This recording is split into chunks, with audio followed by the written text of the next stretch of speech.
सावन के पावन महीने के आने के साथ ही उत्तर प्रदेश में शिव भक्तों की आस्था की प्रतीक कांवड़ यात्रा शुरू हो गई है। ये यात्रा न केवल धार्मिक भावनाओं से उत्प्रोत होती है बल्कि श्रद्धालुओं की अद्भुत ऊर्जा, समर्पण और भक्ति का प्रतीक भी बन जाती है।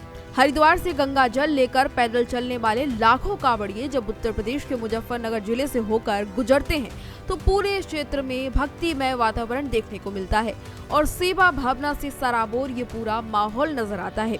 इस विशाल धार्मिक आयोजन की सफलता और सुरक्षा सुनिश्चित करने के लिए जिला प्रशासन, पुलिस विभाग और स्वास्थ्य सेवाएं भी पूरी तरह से मुस्तैद नजर आती हैं। यही वजह है कि इस बार भी कांवड़ यात्रा को ध्यान में रखते हुए तमाम चीजों को पूरी तरह से तैयार किया गया है और तैयारियां लगभग पूरी कर ली गई हैं। प्रशासन की ये सतर्कता न केवल भीड़ प्रबंधन को सुगम बनाती है बल्कि श्रद्धालुओं को आपातकालीन परिस्थितियों में त्वरित सहायता भी उपलब्ध कराती है।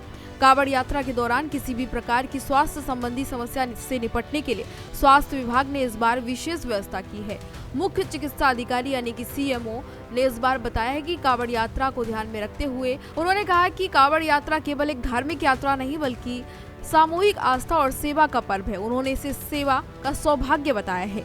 यात्रा मार्ग पर इसके लिए 64 एम्बुलेंस तैनात की गई हैं ताकि किसी भी तरह की कोई समस्या आने पर तुरंत उसका निवारण किया जा सके, जिसमें 10 अतिरिक्त एम्बुलेंस और 12 से 16 बाइक एम्बुलेंस शामिल हैं। बता दें कि बाइक एम्बुलेंस की खासियत ये है कि ये संकरी गलियों और भीड़भाड़ वाले स्थानों पर भी आसानी से पहुंच सकती हैं और त्वरित चिकित्सा सहायता मदद प्रदान कर सकती हैं। इससे सड़क जाम की स्थिति से भी घायल या मरीज श्रद्धालु को तुरंत इलाज मिल सकेगा। इसके साथ ही पूरे यात्रा मार्ग पर 43 चिकित्सा शिविर लगाए गए हैं जहां पर डॉक्टर्स और मेडिकल स्टाफ की 24 घंटे तैनाती रहेगी। इन शिविरों में प्राथमिक उपचार की संपूर्ण व्यवस्था की गई है। इसमें जलपान की सुविधा भी मौजूद रहेगी। इसके साथ ही यहाँ पर दवाइयाँ भी उपलब्ध कराई गई हैं जिससे थकान, चोट या बीमारी की स्थिति में तत्काल राहत दी जा सके।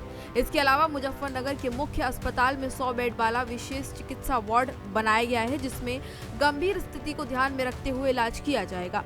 बता दें कि इस वार्ड को यात्रा के दौरान किसी भी आपात स्थिति से निपटने के लिए इस्तेमाल में लाया जा सकेगा।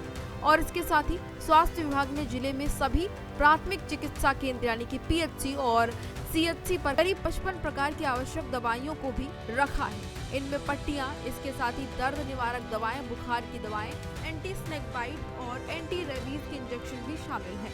ये तैयारियां ये दिखाती हैं कि विभाग किसी भी परिस्थिति से निपटने के लिए पूरी तरह से तैयार है। प्रशासन ने व्यवस्थाओं से ये भी साफ किया है कि कांवड़ यात्रा को सुरक्षित, व्यवस्थित और श्रद्धालुओं के लिए सहज बनाने के लिए हर संभव प्रयास किया जा रहा है। पुलिस विभाग भी पूरी तरह से मुस्तैद है ताकि किसी प्रकार की अव्यवस्था या फिर आपदा स्थिति में तुरंत के तुरंत इसको रोका जा सके और लोगों को सुविधा प्रदान की जा सके। तो फिलहाल इस जानकारी में इतना ही। इसी तरह की तमाम और जानकारियों के लिए देखते रहिए भारत एक्सप्रेस यूपी।